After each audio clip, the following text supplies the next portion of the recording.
നിന്റെ നാമം വിശുദ്ധീകരിക്കപ്പെടണമേ.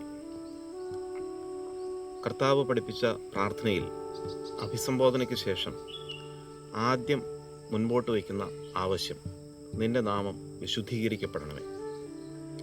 തുടർന്നുള്ള ചില എപ്പിസോഡുകൾ കർത്താവ് പഠിപ്പിച്ച പ്രാർത്ഥനയെ ഒന്ന് വിശകലനം ചെയ്യുവാനായിട്ട് ഞാൻ താല്പര്യപ്പെടുന്നു. നിന്റെ നാമം വിശുദ്ധീകരിക്കപ്പെടണമേ എന്ന ഈ ആവശ്യം ഒന്ന് ശ്രദ്ധിച്ചാൽ ഈ ആവശ്യം വിചിത്രമായിട്ട് നിങ്ങൾക്ക് തോന്നുന്നുണ്ടോ? എന്താ, ദൈവം പരിശുദ്ധനല്ലേ? അവനിൽ അശുദ്ധിയുണ്ടോ? അവന് ഇനിയൊരു വിശുദ്ധീകരണത്തിൻ്റെ ആവശ്യമുണ്ടോ? എന്തുകൊണ്ടാണ് ഇങ്ങനെ പ്രാർത്ഥിക്കാൻ യേശു നമ്മെ പഠിപ്പിച്ചത്? അവൻ്റെ വിശുദ്ധിയെ സൂചിപ്പിക്കുന്ന വേദഭാഗങ്ങൾ അനേകമുണ്ട്. വിശുദ്ധ ബൈബിളിൽ യെശയ്യാ പ്രവാചകൻ്റെ പുസ്തകം 6-ാം അധ്യായം 3-ാം വാക്യവും 57-ാം അധ്യായം 15-ാം വാക്യവും ദൈവത്തിൻ്റെ പരിശുദ്ധിയെക്കുറിച്ച് വളരെ വ്യക്തമായി ചൂണ്ടിക്കാണിക്കുന്നുണ്ട്. അങ്ങനെ വിശുദ്ധനായ ദൈവത്തിൻ്റെ നാമത്തെ നാം എങ്ങനെ, എന്തിന് വിശുദ്ധീകരിക്കണം? മനുഷ്യന് അത് കഴിയുമോ? യഥാർത്ഥത്തിൽ മനുഷ്യനെ അത് കഴിയൂ, അതാണ് വാസ്തവം. ദൈവനാമം വിശുദ്ധീകരിക്കപ്പെടണം എന്ന താത്പര്യം ഭക്തൻ്റെ ഉള്ളിലുണ്ടാകണം. നാം എന്തൊക്കെ പ്രസ്താവനകൾ നടത്തിയാലും, എത്രയെത്ര വിഷയങ്ങൾ ദൈവസന്നിധിയിൽ അർപ്പിച്ചാലും, നമ്മുടെ നിലവുകളെ അതിലെല്ലാം ഉപരിയായി തമ്പുരാൻ അറിയുന്നു എന്നതാണ് യാഥാർത്ഥ്യം. കർത്താവ് പഠിപ്പിച്ചു എന്നതുകൊണ്ട് നാം അത് ഉരുവിടുന്നു എന്നല്ലാതെ ഈ ആശയത്തോട് നാം എത്രത്തോളം ഏകീഭവിക്കപ്പെടുന്നു എന്നതാണ് പ്രധാനം. ഏതായാലും അതവിടെ നിൽക്കട്ടെ. ഒരു നാമം വിശുദ്ധീകരിക്കപ്പെടണമെന്ന് പറയുമ്പോൾ എങ്ങനെയാണത് അശുദ്ധമാക്കപ്പെട്ടത് എന്നുകൂടെ നാം ചിന്തിക്കണം.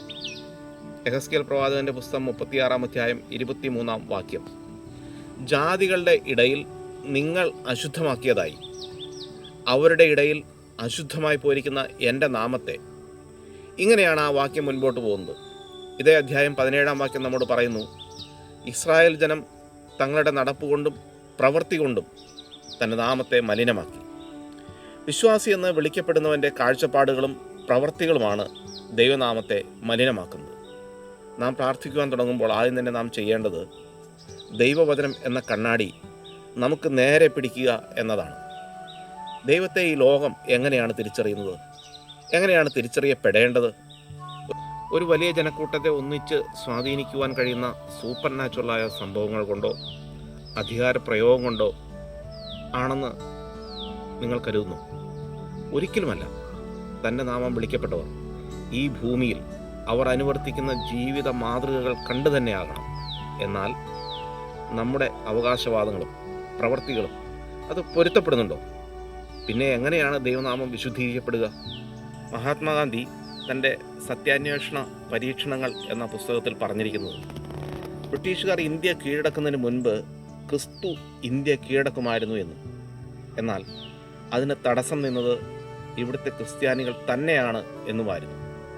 നാം ജീവിക്കുന്ന ചുറ്റുപാടുകളിൽ ദൈവനാമം വിശുദ്ധീകരിക്കപ്പെടുന്നതും മഹത്വീകരിക്കപ്പെടുന്നതും ഞാൻ മുൻപ് പറഞ്ഞതുപോലെ സൂപ്പർ നാച്ചുറൽ സംഭവങ്ങളിൽ കൂടെ അല്ല, മറിച്ച് വെറും പൊടിയും പുഴുവുമായ നമ്മിൽ കൂടെയാണ്. നമ്മുടെ ആഗ്രഹങ്ങളെയും പ്രവൃത്തികളെയും ദൈവാനുരൂപമാക്കുവാൻ നാം ആത്മാർത്ഥമായി ആഗ്രഹിക്കുമ്പോഴാണ് ദൈവം നമ്മെ ശുദ്ധീകരിക്കുന്നതും അതുവഴി ദൈവനാമം വിശുദ്ധീകരിക്കപ്പെടുന്നത്. ഒരു കാര്യം നാം ഓർക്കണം, 2 വള്ളത്തിൽ കാൽ ചവിട്ടുവാൻ നമുക്കാവില്ല എന്നതാണത്. നമ്മുടെ വ്യക്തിത്വം വിശുദ്ധീകരിക്കപ്പെടാതെ ദൈവനാമം വിശുദ്ധീകരിക്കപ്പെടുകയില്ല. ഇതിന് മറ്റു പോംവഴികളില്ല. ഇത് മുഴു ലോകത്തിനുമെന്നല്ല, ദൈവനാമം വിളിക്കപ്പെട്ട ഏവർക്കുമുള്ള പ്രമാണമാണ്. സ്വർഗസ്ഥനായ ഞങ്ങളുടെ പിതാവേ എന്ന പ്രാർത്ഥനയിലെ ആദ്യ കടമ്പ അത് ഇതുതന്നെയാണ്.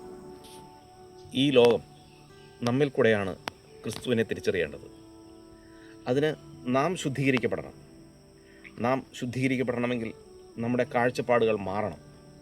നമ്മുടെ കാഴ്ചപ്പാടുകൾ മാറുമ്പോൾ പ്രവൃത്തികൾ വിശുദ്ധീകരിക്കപ്പെടും. പ്രവൃത്തികൾ വിശുദ്ധീകരിക്കപ്പെടുമ്പോൾ ലോകം നമ്മിൽ കൂടെ ക്രിസ്തുവിനെ തിരിച്ചറിയും. അവൻ്റെ നാമം ഈ ഭൂമിയിൽ വിശുദ്ധീകരിക്കപ്പെടും. അതെ, ദൈവനാമം വിശുദ്ധീകരിക്കപ്പെടട്ടെ.